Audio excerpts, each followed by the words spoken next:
Olá, sejam todos muito bem-vindos, muito bem-vindas a mais um episódio de Layer Talks. Esse programa que a gente convida profissionais de marketing, vendas, inovação para trocar, para conhecer um pouco das suas trajetórias e também das suas estratégias, do que eles estão fazendo.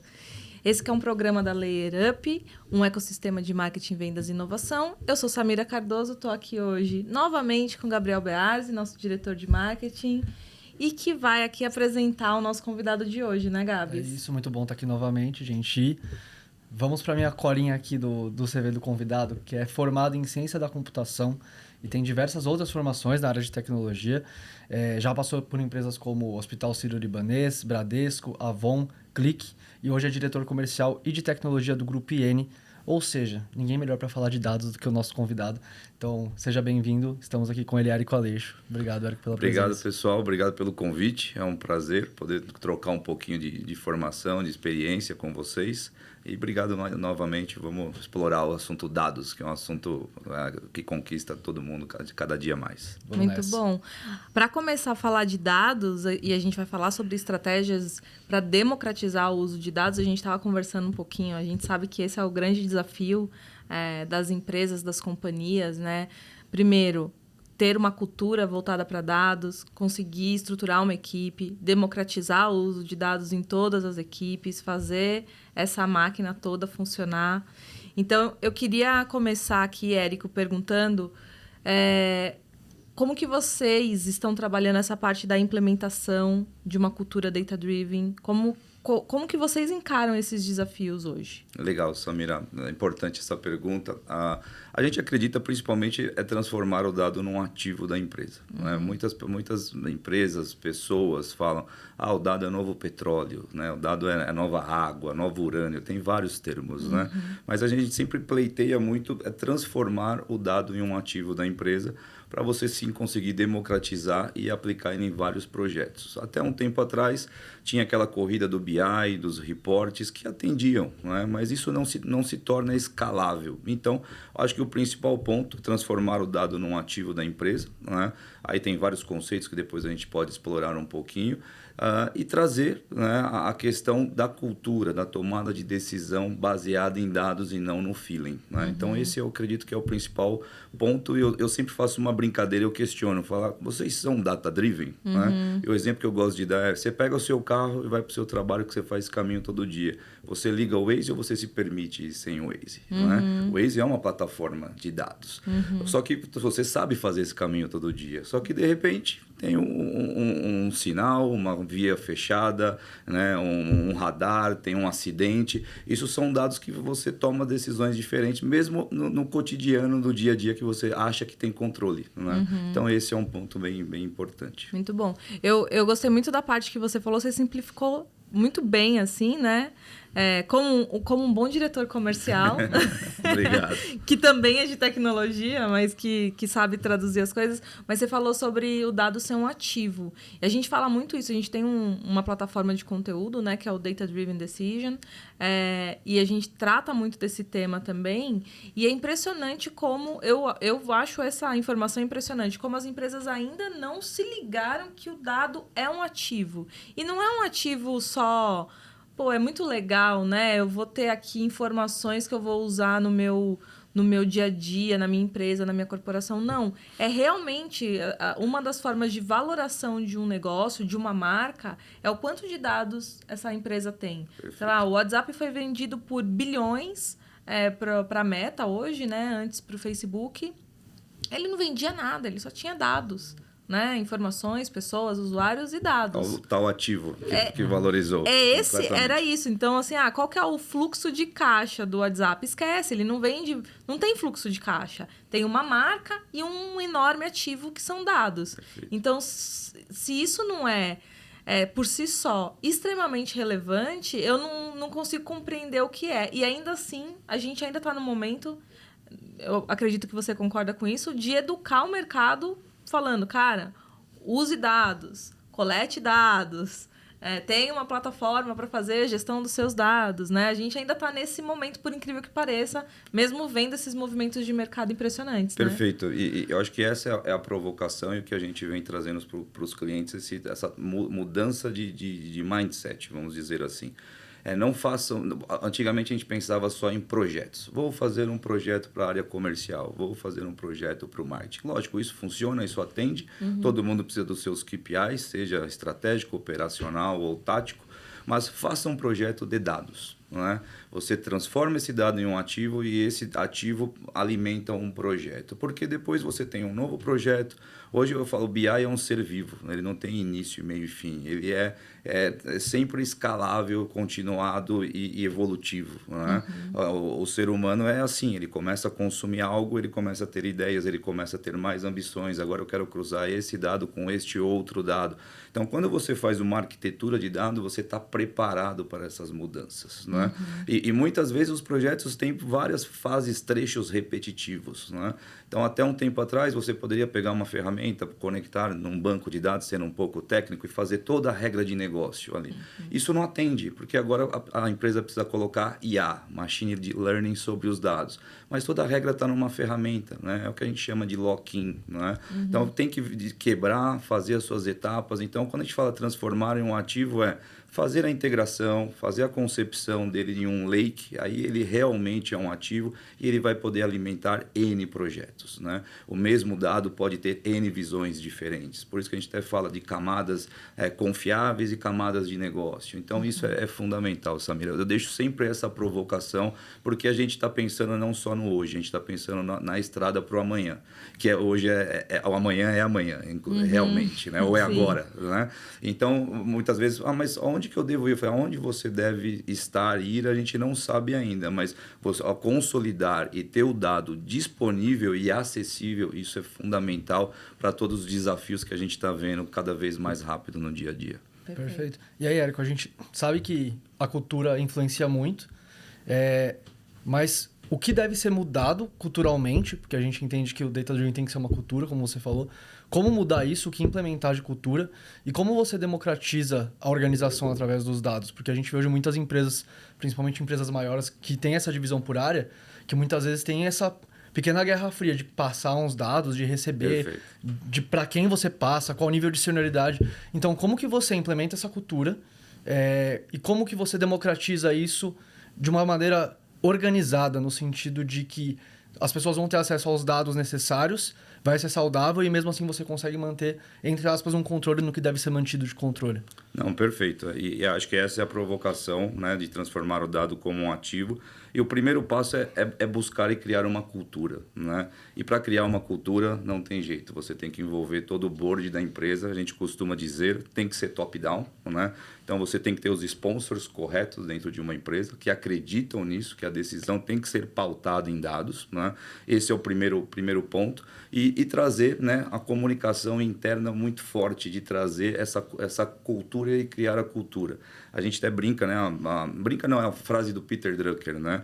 A cultura come estratégia no café da manhã. Né? Então, você precisa lutar por isso, trazer o board e o C-Level para trabalhar em conjunto e aí sim ter os sponsors. E aí vem várias etapas, né? Escolher tecnologias corretas, ter o entendimento, né, dos conceitos de dados, o que você precisa ter, né? De novo, integração, a concepção de um data lake ou uma centralização de dados, ferramentas de visualização, self-service, IA hoje já existe soluções, né, user-friendly, no-code, né? Isso para todo o stack de tecnologias que a gente diz, isso é fundamental. E aí, uma vez que você fez isso top-down, e a gente sempre também comenta, né? A gente usa dados para quê? Para monitorar nossos indicadores. Por quê? Que a hora que eu vou implantar uma cultura, trazer uma democratização, eu também não crio indicadores. Né? Indicadores de quão esse dado é acessível, quantas pessoas foram treinadas e capacitadas para isso. Aí a gente começa a entrar no termo literacia de dados. Né? O mercado fala alfabetização de dados, a gente gosta da literacia de dados, criar esses indicadores. Né? E brinco muitas vezes, aqui na nossa empresa não acontece isso, mas as pessoas sempre têm aquele sentimento que ela é dona do dado. Né? né? E o dado é da corporação. E aí, quando você transforma no ativo, e hoje você tem a missão da LGPD, da governança, fica muito mais fácil você implantar uma governança, uma vez que você tem um local único, centralizado, para fazer todo esse processo, né? E aí vem uma série de conceitos que existem no mercado, que você consegue, né, criar produtos de dados, entregar para a pessoa certa, na hora certa, com a granularidade que é possível, né, fazer cortes de dados. Hoje, ferramentas estão aí para aplicar qualquer conceito e garantir a segurança, que isso é fundamental. Perfeito. Érico, muitos elementos aqui eu quase fui anotando para não deixar passar. Difícil é não se perder. Porque eu queria encaixar umas perguntas aqui no meio. Você falou de literacia, que tem a ver com letramento de dados, Isso, né? Num vocabulário mais comum, assim, que todo mundo vai alcançar. Só para a gente também conectar isso com a audiência. E eu sei que a IN tem um trabalho também até educativo, né, nesse aspecto, além dos serviços que vocês fornecem. O tema aqui é realmente para a gente falar de dados, mas eu queria entrar rapidamente na IN, o que vocês oferecem por lá e como que vocês constroem esse ativo, como que vocês ajudam as empresas, inclusive com esse letramento, porque eu acho que vai trazer um contexto interessante para os próximos tópicos da nossa conversa aqui. Legal.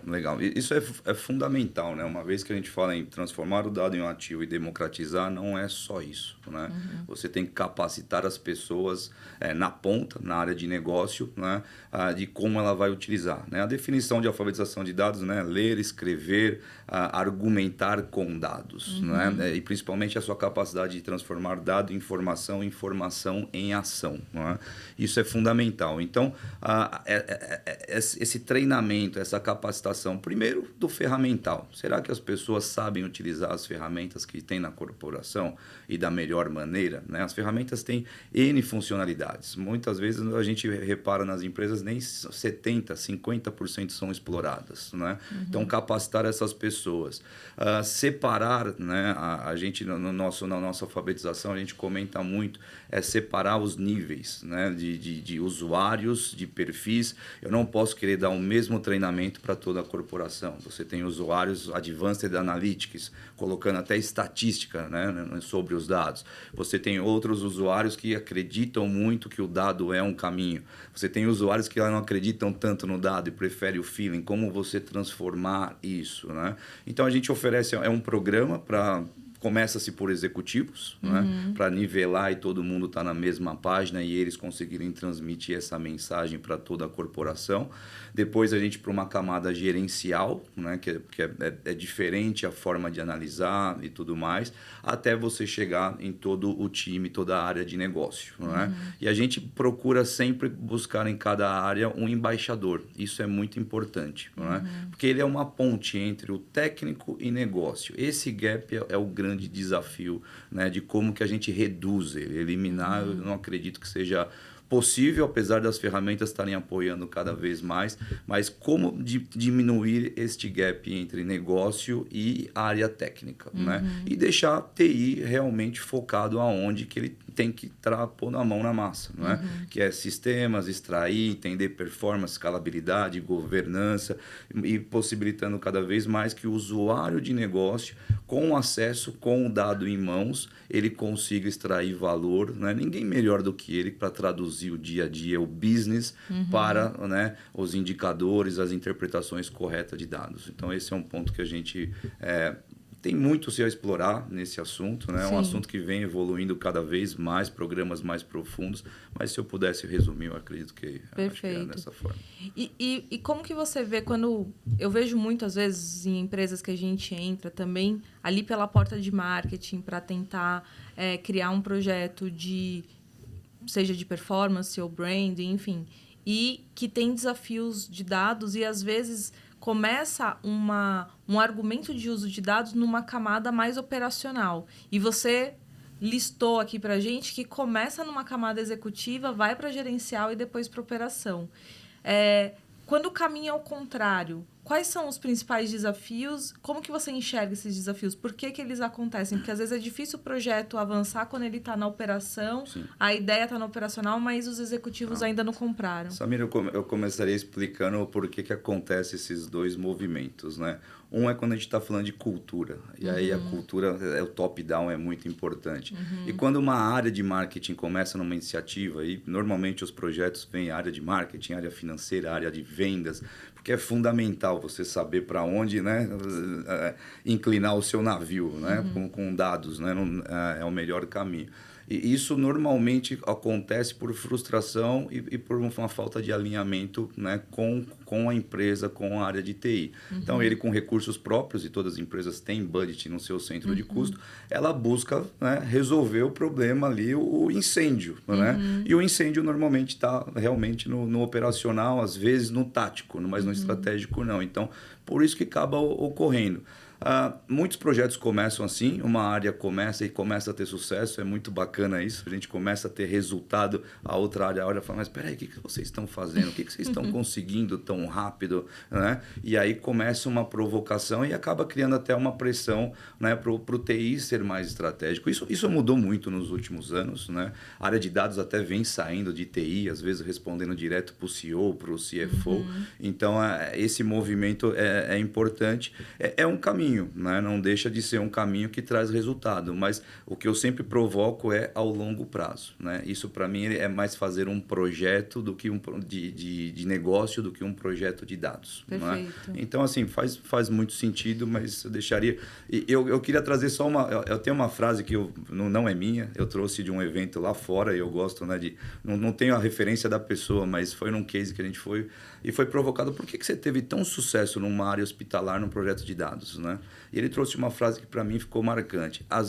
Vale mais você entregar o acesso ao dado do que uma aplicação de dados, do que uma dashboard. Né? Porque muitas vezes você faz um projeto de BI, o usuário vem, a primeira pergunta dele, dá para exportar para o Excel? Porque ele quer ter liberdade, ele quer fazer algumas coisas. Aí tem vários pontos que você pode analisar. Sim. Talvez ele não seja capacitado pela ferramenta que ele tem, porque ele poderia fazer lá dentro.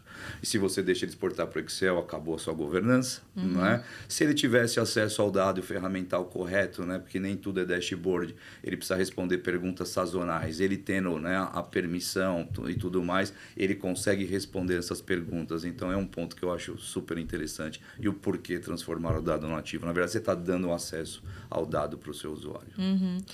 Eu tenho uma outra pergunta aqui, mas eu acho que você respondeu ela costurando todas essas perguntas que eu fui fazendo nesse processo, que como que a gente garante que todos os colaboradores tenham acesso a dados? Então, você falou aqui do letramento, de começar pelo executivo. E nesse seu último exemplo, quando uma área olha para outra e fala, opa, tem uma coisa legal acontecendo ali no time vizinho, vamos lá ver, e existe essa troca. E aí começa mesmo um movimento que muda a cultura, né? Perfeito. Porque você citou bem a frase, né? A cultura, ela acaba impregnando. Então, se existe um padrão de algumas pessoas que estão utilizando e obtendo sucesso e desenvolvendo bons projetos, naturalmente isso acaba reverberando e sendo espelhado em outros times, né? Então, talvez, tentando responder a pergunta que eu ia te fazer, a gente consegue impactar e dar acesso a todos os colaboradores a dados quando a gente consegue, de fato, estabelecer uma cultura e um letramento de dados, e isso gera sucesso. Naturalmente, a gente vai disponibilizar ferramentas que consigam dar suporte para essas necessidades. Perfeito. Compreendi Perfeito. Corretamente? Correto, né? E a cultura e o letramento é um ponto importante. O ferramental é outro, né? O entendimento, por isso que hoje muitas empresas vêm criando comitê de dados, né? E esse comitê, ele é totalmente heterogêneo, que antigamente a gente pensava sempre no mesmo perfil de profissional. Hoje não, eu tenho que ter um estatístico, eu tenho que ter uma pessoa de negócio, eu tenho que ter uma pessoa de marketing, eu tenho que ter uma pessoa de vendas, para gerar essa discussão rica e enxergar pontos, né? E você, né, o conceito hoje de produto de dados é muito importante, né? Antigamente a gente falava do Big Data, né? Vamos capturar o máximo de dados, depois a gente descobre como extrair valor.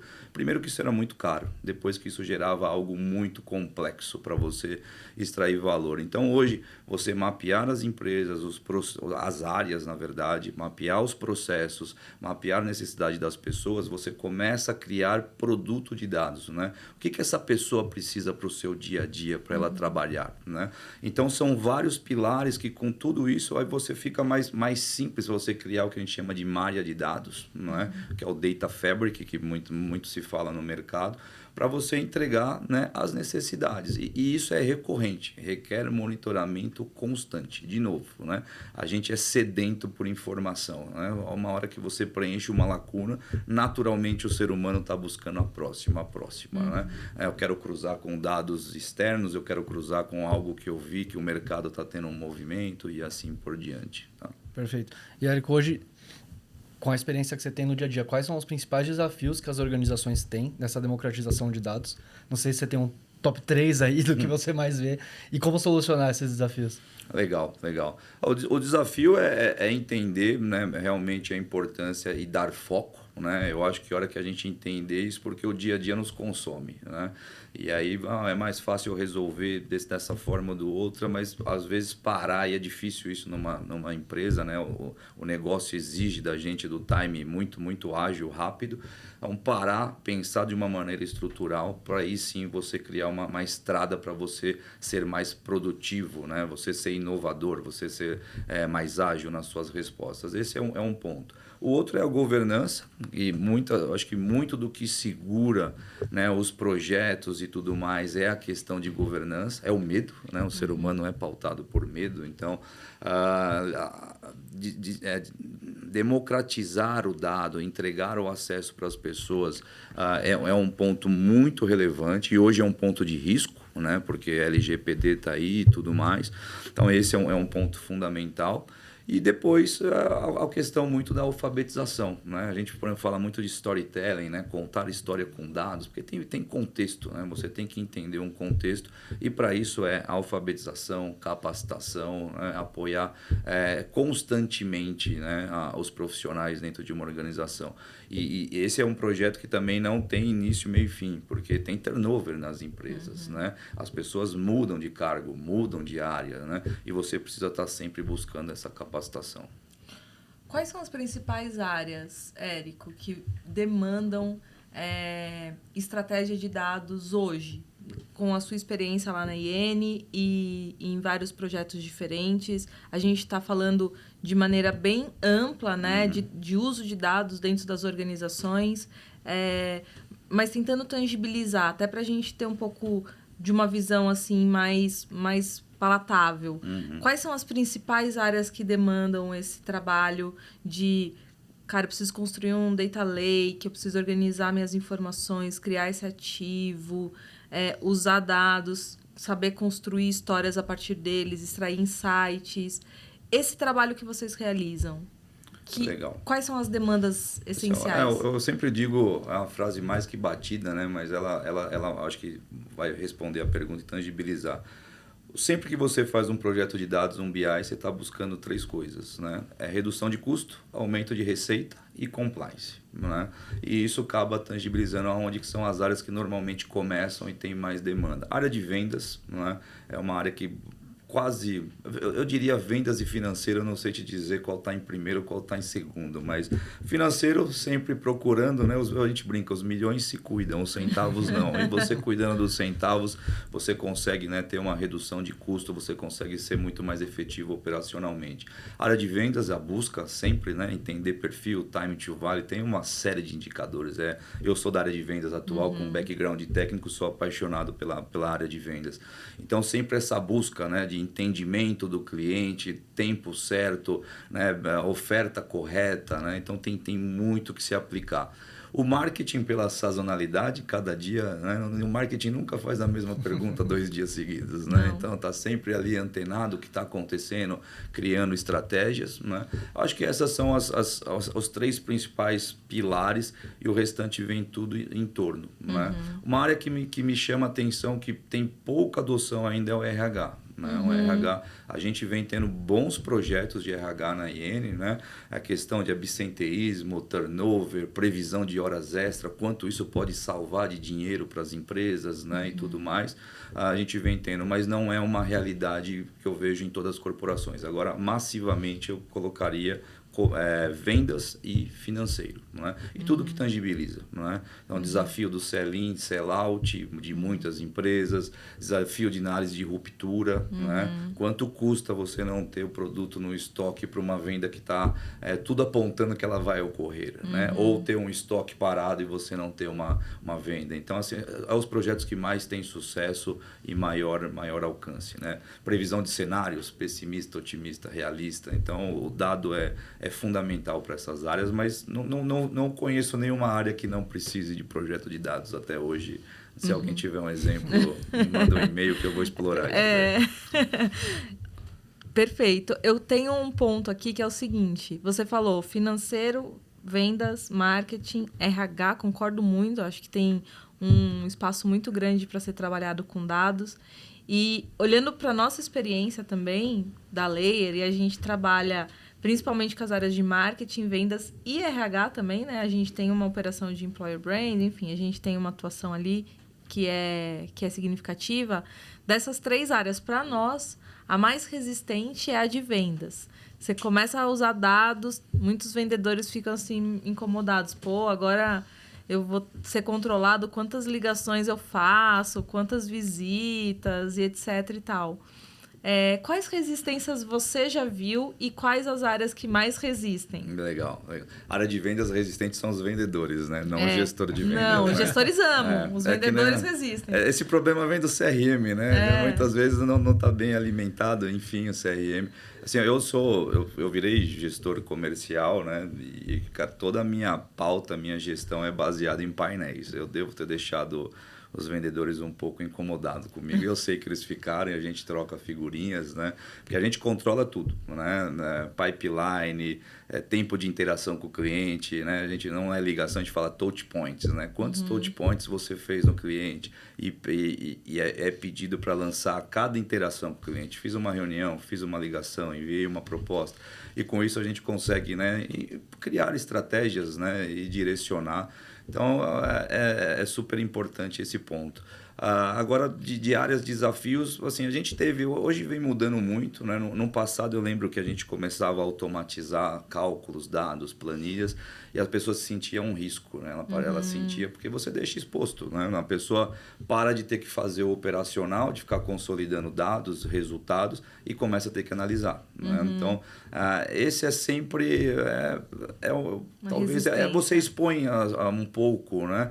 E quem compra a ideia e vem, né, contigo, que eu falo a pessoa de dados, nós como consultoria, normalmente são essas pessoas, elas têm muito resultado, né? É incrível. A gente tem pessoas, por exemplo, de um grande banco, eu lembro, tinha um cenário, muita gente torcendo o nariz, um pouco contra, né? E esse menino veio e comprou a ideia. E a trajetória dele em anos, que é cliente nosso até hoje, assim, foi exponencial, né? Porque ele veio tendo muito resultado, né? Mas, basicamente, vem diminuindo bastante isso, as pessoas entendem, né? Hoje, né, eu acho que a produtividade é o que mais vale dentro das empresas, então se aumenta muito essa produtividade, uma vez que você tem dados para tomar a decisão.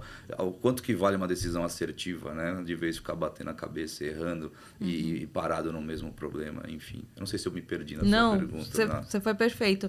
Eu só queria fazer um fechamento aqui. Desculpa, Gabi, eu tô falante nesse episódio, né? Mas pode falar. É que você sabe que é um tema que me anima demais, né? Eu adoro esse tema de decisão baseada em dados. Mas você trouxe um ponto aqui, Érico, que eu acho que, tentando juntar tudo que você falou ao longo desse episódio, quando a gente olha para as necessidades de um projeto de dados, você falou de economia, ou aumento de receita, né? Isso. Então, ou eu quero economizar, quero reduzir custos, ou eu quero aumentar receitas. Então, é um projeto estratégico, mas que vai ser implementado na operação. E as resistências estão aqui. Opa, estão mexendo no meu queijo, estão olhando para o que eu estou fazendo, estão mudando a forma como eu faço as coisas. E aí a gente precisa de um grande letramento a respeito do uso, de como analisar para que essa pessoa siga assim, sendo importante dentro da empresa, não mais colocando dados, mas analisando e trazendo insights. E a gente precisa também de uma cultura que abrace tudo isso e que valorize, que tenha indicadores, que tenha métricas, para que a empresa, de maneira geral, saiba, tenha consciência de que é todo mundo rodando em cima de um projeto de dados. Perfeito. Perfeito? Esse é o entendimento. E por isso que o top-down é super importante, né? Porque você tem os indicadores estratégicos, eles começam a se desmembrar e chega até a operação. E quando a operação chega o pedido de monitorar, né, posicionar, reportar esses indicadores, naturalmente essa necessidade, né, de trabalhar com os dados e a assertividade, ela torna-se fundamental, não é? Então é por isso que existem as duas vias, né? O top-down, e aí a pessoa ela entende como parte do processo e ela compra o projeto com você, ou o caso que você falou, não, é uma área que está precisando ser mais eficiente, ter mais resultados, e ela busca esse ponto, né, de trabalhar com dados, e ela vai levando essa cultura, né, fazendo um pouquinho mostrando para a próxima área que dá para fazer diferente e assim por diante, né? E até só voltando um ponto que o Gabriel perguntou, os 3 principais pontos, né, que eu comentei, resumindo, LGPD, né, a questão o que eu deixei de comentar é principalmente a qualidade de dados, né? Então hoje vem-se um trabalho muito forte, né, arrumando, melhorando os sistemas e tudo mais, mas é um desafio hoje porque a gente tem vários silos e como juntar esses dados. Essa questão de qualidade de dados é uma que eu esqueci de pôr na minha resposta. Era a minha próxima pergunta, aliás. Por favor. Eu ia até perguntar, né? A gente sabe hoje que, enfim, temos leis, né, de dados, então queria que você trouxesse um pouquinho de como entregar essa confiabilidade, por mais que seja um assunto que está mais em alta, mas acho que vale a pena aprofundar um pouco. E ia perguntar da qualidade. Então, como garantir hoje a qualidade nessa entrega dos dados para a empresa, ou em parcerias, ou em qualquer projeto que você faça que envolva uma base grande? Legal. Essa pergunta é importante. Assim, hoje existe todo um ferramental pronto para trabalhar com isso, né? A gente fala até, né, ferramentas no-code, low-code, nada mais né, para a gente traduzir isso, né? Menos script, né?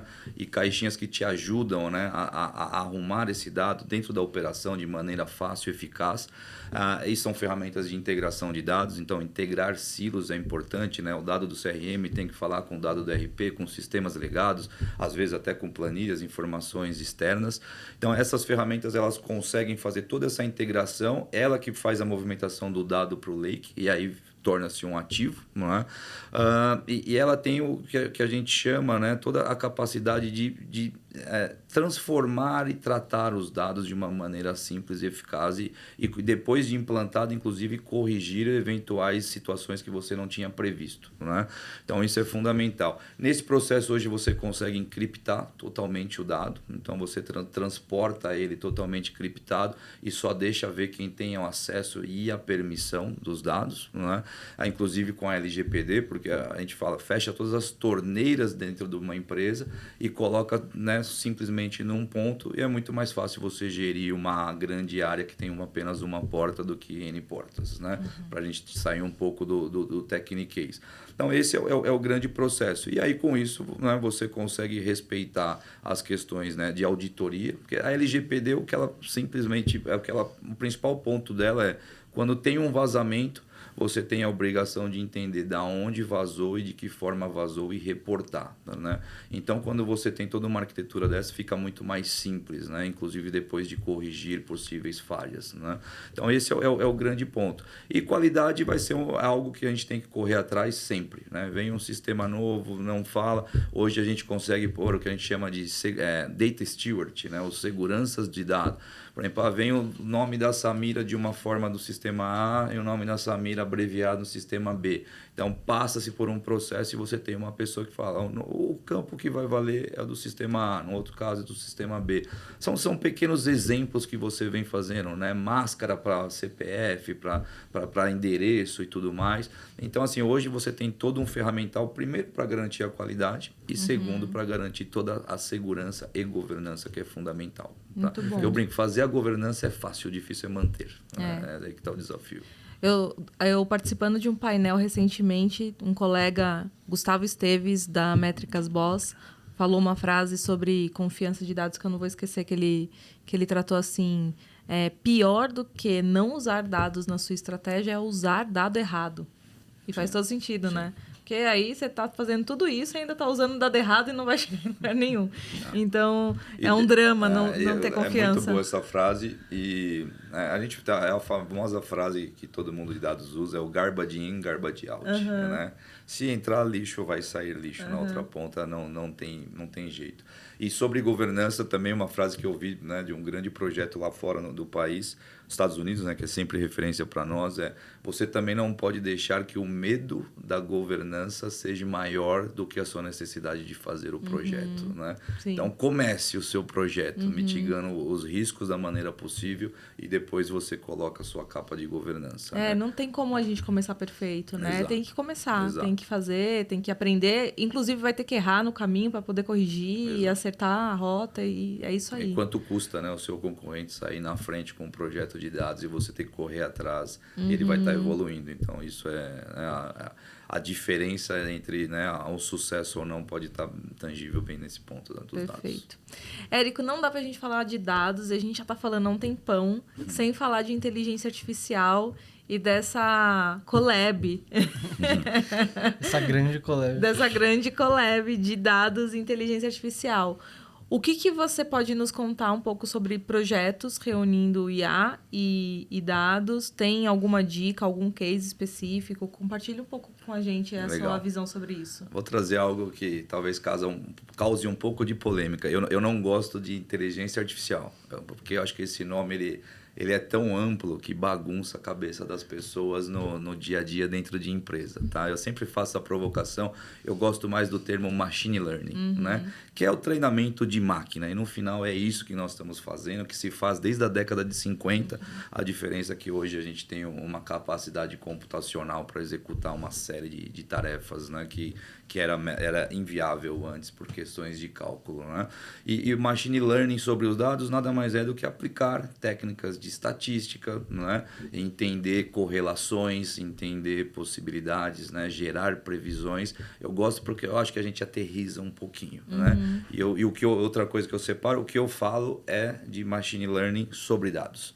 Hoje você tem um monte de casos, né? Para você colocar o IA, né? A gente fala que não gosta, mas usa o termo, né? Então dá para se aplicar em uma série de situações, né? Chatbot, né? Pesquisa com linguagem natural que está hoje inserido em dados é super importante. Mas hoje, assim, o que vale é pensar em projetos que te tragam retorno, né? A gente sempre faz essa provocação, porque nós, como consultoria, às vezes vem uma série de projetos, às vezes um pouco mirabolantes, né?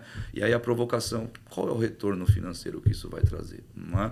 O que você vai ganhar com isso? Né? A gente lá sempre defende que qualquer projeto ele tem que ter um ROI, né? Que é o retorno sobre investimento, de 5 a 10 vezes de implementação. Senão esse projeto não anda para frente, é simplesmente uma hype. De 5 a 10. De 5 a 10 Tem vezes. Um período de tempo para ter esse retorno?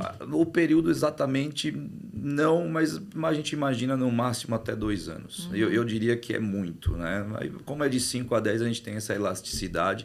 Então, assim, existem vários casos. A gente lá elenca os 5 projetos, né, que tem sucesso hoje com machine learning sobre os dados, né? Análise preditiva, aí dá para você aplicar ele em vários vários casos, né, como forecast. Né? Forecast é um dos grandes casos que aí se aplica na análise de ruptura.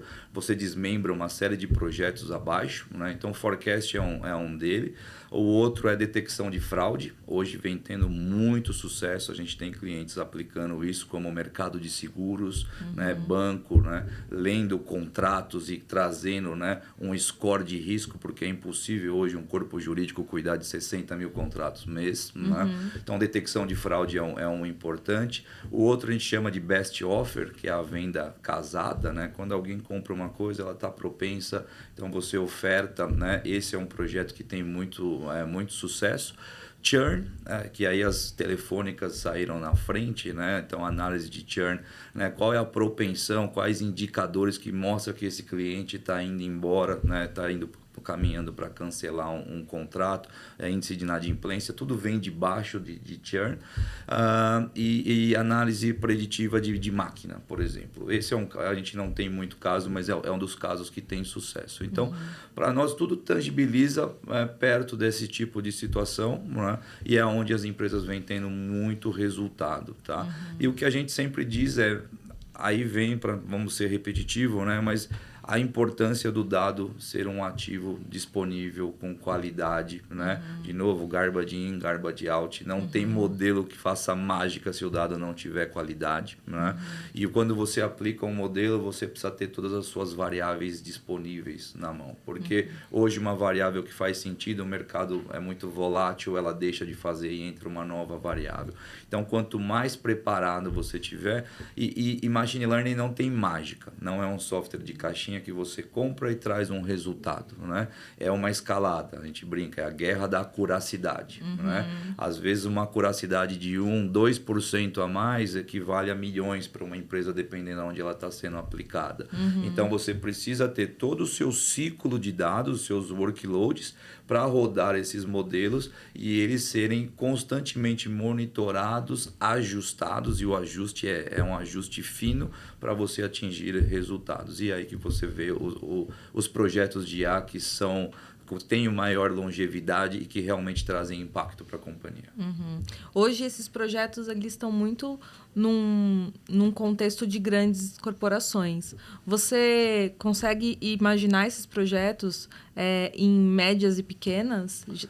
Tá mais acessível? Hoje sim, é possível, né? A gente tem hoje startups que já nasceram digitais, aí é o supra-sumo, né? Porque você já tem, simplesmente você entende o negócio, se é aplicável e coloca um modelo para rodar e traz resultados. Empresas grandes, mais antigas, elas já estão nessa preparação de toda a sua arquitetura, engenharia de dados e está conseguindo aplicar resultados, né? E cada vez está barateando mais, né? A gente é um defensor dos cloud providers.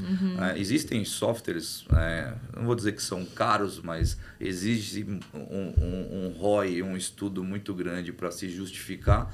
Mas os cloud providers, você tem serviços, né? E você tem IA como serviço. Então, você vai pagar conforme o seu consumo. Você consegue começar pequeno, testar rápido, corrigir, né? E conforme vai tendo o resultado, você, né, vai tendo maior consumo. O que a gente sempre diz, tem pessoas que cloud é muito cara, né? Depende, se sua conta está aumentando e o seu retorno não, ela é cara. Se você está cada vez mais agregando resultado para uma equipe de vendas, para conhecer melhor o cliente, para um forecast, evitando fraude, você está entregando mais, faz jus à sua conta, o seu billing está subindo, né? É a forma de consumo que hoje todos os softwares estão buscando.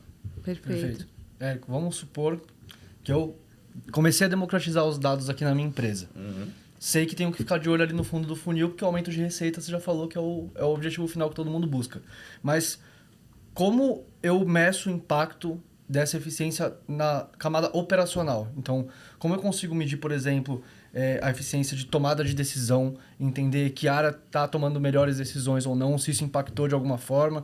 Como é que eu justifico esse aumento de receita com a democratização de dados, mas através de medições, através de dados mesmo? Como é que eu calculo isso no meu dia a dia e não só nesse número final? Legal. Sim, é um conjunto, tá, Gabriel? Acho que é um conjunto de ações, né? Uma que a gente fala muito, né? Pensando no ROI, é a hora homem, né? Quanto que as pessoas demoravam, talvez, para chegar nesse indicador, nessa informação para tomar a decisão e quanto que elas chegam hoje, né? Então, esse talvez o mais simples. O outro é você estudando, né? A partir do momento que você implementou o próprio controle, né? Dos seus KPIs, e você vê as correlações, né? A partir do momento que um projeto de dados entrou, esses KPIs melhoraram ou não, ou se mantiveram, né? Normalmente, se mantiveram, você economizou o tempo, né? Se você tinha uma certa miopia para tomada de decisão, naturalmente esses indicadores eles vão subir os resultados, né? E aí você, né, vem medindo uma série de fatores e conjuntos, né, que vai fazendo sentido. Não tem uma resposta exata para a sua pergunta, mas eu te diria muito, né, acho que são esses dois grandes pontos, né? A partir do momento que você aplicou um projeto, quanto que a sua equipe gasta de tempo e gastava, né? Então isso é um retorno de hora homem, né? Isso é financeiramente é um resultado. E o outro você tinha KPIs de vendas, você começou a incrementar vendas, né? Você diminuiu o churn, né? Isso são resultados que geralmente o dado impacta, né? O churn, por quê? Para a gente só dar um exemplo talvez um pouco mais tangível, né?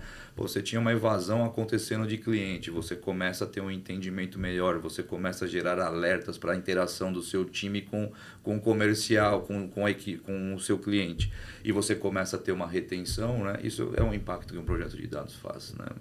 A grosso modo, a gente olhando um pouco de tudo ali. Perfeito. E qual que é o papel desse profissional de dados? A gente falou de toda a estratégia, a gente falou de citou algumas ferramentas, até plataformas aqui, né? Falou da área de tecnologia, da importância deles, mas tem um carinha que está faltando nas empresas, que é um profissional mesmo de dados, que vai integrar, vai cuidar desse lake, vai extrair relatórios. Como que você encara hoje esse profissional, o papel dele e a importância dele dentro das empresas? Uma pessoa que pensa em dados é fundamental até para não morrer ou não deixar de ser prioridade, né? Então, primeira coisa é você ter uma pessoa, ou que a gente defende, depende do tamanho da empresa, mas o comitê, acho que o comitê é fundamental, porque aí você planta a semente em vários lugares, né? Hoje as empresas vêm fazendo um movimento diferente, né? A pessoa de dados era uma pessoa técnica, né? A gente tem um grande cliente que nós conquistamos há 2 semanas atrás, em breve a gente pode talvez começar a falar o nome, que a gente adora fazer cases, né? A pessoa de dados que foi escolhida, coincidentemente aqui com o Gabriel, a pessoa de marketing. Ela vai ser a líder de dados, não é? Então, cada vez mais do que... Sempre sobra para o marketing, né, Gabs? Mas nas costas do marketing que ele resolve. Mas é a importância de conhecer do negócio. Não adianta você saber todas as técnicas de dados, todas as ferramentas e você não entender o core business da empresa, né?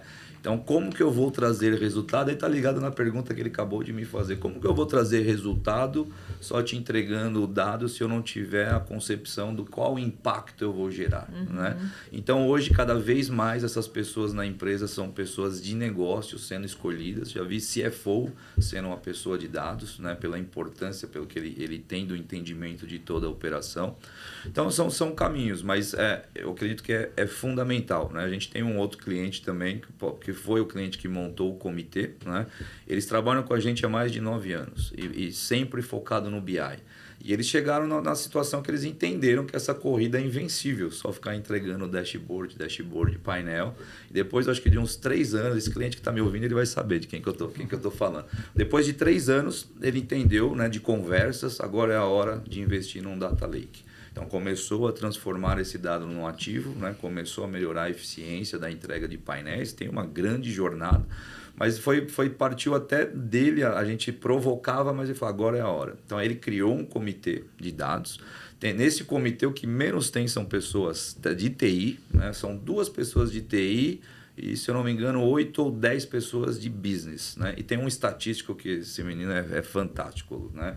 Mas aí eles trouxeram uma visão tão completa para a organização do que eles querem, do que eles vão transformar, que a gente sabe passo a passo do que eles vão fazer. Lógico que às vezes esticam um passo ou outro, mas está muito claro o plano deles, né? E agora está na hora, né, da literacia de dados, está começando com o board da empresa, não é? Depois a gente pode talvez voltar para fazer um podcast só desse assunto, inclusive convidados que eles adorariam, mas primeiro é o board da empresa para trazer e deixar nivelado toda a diretoria, né? Que são em torno de 8, também 10 pessoas. Depois a gente vai para a camada de gerentes, que são 110 gerentes, até chegar numa camada de até 2.000 usuários, né? Que aí está todos os outros níveis dentro de uma empresa. Mas, né? E respeitando. Então, foi aplicado testes para entender o perfil de cada um. Eu não posso dar um treinamento para o Gabriel e exigir que ele saiba estatística. Ele não quer isso, ele não conhece isso. E o que ele é bom é outra situação. Já para outro usuário, eu tenho que fomentar para ele trazer, né, essa questão, pensar em machine learning. Então, a gente vem transformando, entende que isso vai ser uma transformação de impacto para a empresa. E essa empresa, com certeza, vai atingir altos níveis de adoção data-driven. Muito legal. Mas mais que data-driven, a gente brinca, é value business-driven. Tem que agregar valor ao negócio. Perfeito. O data é importante, mas é o meio, não é o fim. E você acha que para o futuro, essa é a tendência, assim, a gente ter equipes muito multifacetadas para criar esse time de dados, no sentido de não vai ter uma fórmula mais de qual vai ser esse time, e sim vai depender muito do projeto, de quem está envolvido e no objetivo final disso? Sem dúvida. Acho que equipes multidisciplinares, né? Por exemplo, a gente fosse para o lado técnico da implementação de projeto, a gente fala muito de squad, né? Então, eu preciso ter um engenheiro, eu preciso ter um cientista, eu preciso ter um cara de visualização, eu preciso ter um cara de UX, eu preciso ter uma pessoa de negócio, né? Eu preciso ter um Scrum Master. E na hora da concepção dos projetos, sem dúvida, isso eu acho que é na nossa vida, né? A gente até critica como pai nas escolas, que todo mundo quer fazer o mesmo modelo, né? A gente explorar, né, trabalhos não individuais, coletivos, né? Um complementa o outro, traz visões diferentes. Essa é a verdadeira diversidade que eu acho que a gente tem que procurar e faz muito sentido. Eu não tenho dúvida alguma, tá? O stack de tecnologia muda poucos, né? Tem vantagens com um fornecedor ou com outro, mas a concepção, o resultado do projeto, acho que está totalmente ligado, Gabriel, à montagem de uma equipe multidisciplinar, né? E quando a gente fala multidisciplinar, inclusive, por que não um diretor participar de uma equipe, ele dá um pitaco, né? Por que não aquele analista que está lá na ponta atendendo o cliente também trazer uma faceta de como que é realmente a realidade de uma interação? Isso torna-se qualquer coisa muito rico, não tenho dúvida alguma. Perfeito. A gente pode concluir que os profissionais, cada um dentro da sua especialidade, são importantes para um projeto de dados, mas para todos os profissionais, o conhecimento de dados é importante no seu repertório. Sem dúvida. Então, ter um... Vamos ter uma matéria na escola, dados? A gente pleiteia, isso, né? Economia, a gente pleiteia, mas dados, eu acho que... Eu gostei disso também, né? Talvez a gente começar a defender essa bandeira, né? Uma análise de dados, né? Primeiro contato, primeiros passos com dados dentro da escola, né? Eu provoco meu filho toda hora com isso, né? Hoje eu fui assistir meu filho nos jogos escolares, aí ele veio achando que ele tinha jogado mal, né? E no outro ele achava que tinha jogado bem, e aí eu só fico contrapondo ele, né? O dia que ele achou bem, eu falei, mas você perdeu 2 bolas, você recuou uma, né? Aí eu trago pequenas estatísticas. Aí hoje, não, eu fui mal. Eu falei, como você fez mal? Você fez 5 finalizações, você bloqueou 2 bolas, né? Aí a gente vai dando um pitaco de dados, eu acho que é fundamental, né? É fundamental. Muito bom. Bom, vamos para nossa rodada final. Ou tem mais alguma pergunta aí, Gabs? Tem uma... Então vai. Mas dá para finalizar junto uma coisa só. Então vamos nessa. Vamos com o nosso quadro especial aqui, que é De Frente com Gabs. Opa! Ping-pong rápido. Coisas que você aprendeu com a vida que influenciam hoje no seu profissional. Começando com qual é a principal soft skill que você aprendeu que hoje faz toda a diferença no seu dia a dia? Legal. Boa. Essa é surpresa. Eu acho que assim, a principal é a nossa comunidade de comunicação. Nós estamos aqui, né? Se não tivesse... E está fluindo tão legal, pena que está acabando, né? Fizemos uma conversa realmente, né? Então, eu acho que a capacidade de comunicação, de argumentação, né? E aí, puxando para o mundo de dados, o que a gente fala muito é o storytelling, né? O storytelling faz toda a diferença, né? Uma apresentação, né? Você trazer um contexto, né? Início, meio e fim. Acho que essa é fundamental, é um ponto que é muito importante. Perfeito. E qual a habilidade que custou para você aprender? Que você foi um pouco teimoso e aí depois que você aprendeu, você falou, cara, se eu tivesse aprendido isso lá atrás, entendido na primeira vez que me falaram, teria facilitado muito a minha jornada. Tem várias, Gabriel. Aí é sacanagem, tem várias, né? Uma é línguas em inglês, sempre empurrei com a barriga até que eu fui morar fora e fui obrigado a aprender a falar. Essa eu teria levado mais a sério antes, tá? Acho que a nossa, brincadeiras à parte, né? Eu como gestor, eu falo na empresa, e como pai, a capacidade de trabalhar em equipe, eu acho que isso é fundamental, né? Entender as diferenças, os momentos, as velocidades, né?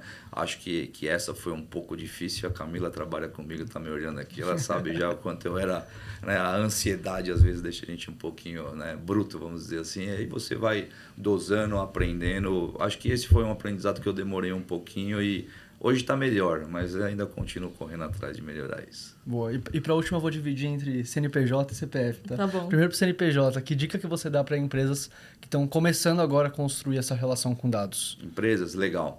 A gente sempre comenta, né? Empresas assim, hoje existem grandes consultorias menores, consultorias de todos os tipos. Acho que a primeira coisa é consultar mesmo, né? Vai para o mercado, chama profissionais, que nem o podcast que a gente está batendo um papo aqui, espero que contribua de alguma forma com alguém para abrir a mente, buscar, talvez, estava pensando em tudo, mas estava pensando em alfabetização de dados, vou pensar nisso, acho que é legal. Então, acho que é isso, é sempre a gente ter sempre a sede de aprender, né? E uma ótima forma de aprender, não só o que deu certo, é o que deu errado. Acho que isso ajuda muito a gente a economizar dinheiro e tempo, né? Então, vai para o mercado, né? Nós somos uma consultoria, mas tem várias, é maior prazer para a gente ser recebido, ouvir os desafios, trazer a nossa visão, e a gente não existe visão correta ou certa, errada ou certa, existe visão alinhado com uma estratégia, né? A mesma coisa ferramentas, né? A gente fica muitas vezes numa briguinha, qual é a melhor ferramenta de visualização, a A ou a B? Não depende, qual é a sua estratégia, né? Entenda o que cada ferramenta propõe. Então, consultorias estão aí para ajudar vocês na concepção, no entendimento do projeto, fazer um MVP, as siglas que eu não gosto, né? MVP, uma POC, chamem do que quiser, né? Mas tangibilizar. Eu acho que essa é uma dica, né? Vá para o mercado, chame 3, 4 fabricantes, né? Entenda o que eles estão defendendo, entenda os projetos que deram certo, os projetos que deram errado. Acho que esse é um caminho, né? Abra os ouvidos e quanto mais gente você ouvir antes de tomar uma decisão, né? Muita gente aí já quebrou a cara, muita gente teve sucesso. Vamos aprender com isso e economizar. Acho que esse é um ponto. Perfeito. Como esse recado deu para ver que foi bem focado para gestores, diretores, para finalizar, que conselho você dá para as pessoas que estão começando agora no mercado? Pode ser trabalhando com dados, mas pode estar começando na área de tecnologia ou iniciando a sua carreira aí no mercado. Hoje eu acho que o desafio é você escolher o que você vai absorver, né? Podcasts tem N materiais e tudo mais, leituras. Hoje a oferta é muito abundante e isso gera até às vezes ansiedade, uma crise, né? De, nossa, eu não sei isso, eu não sei aquilo, mas ao mesmo caso, ore para o mercado, vai buscando o que você entende que encaixe no seu perfil.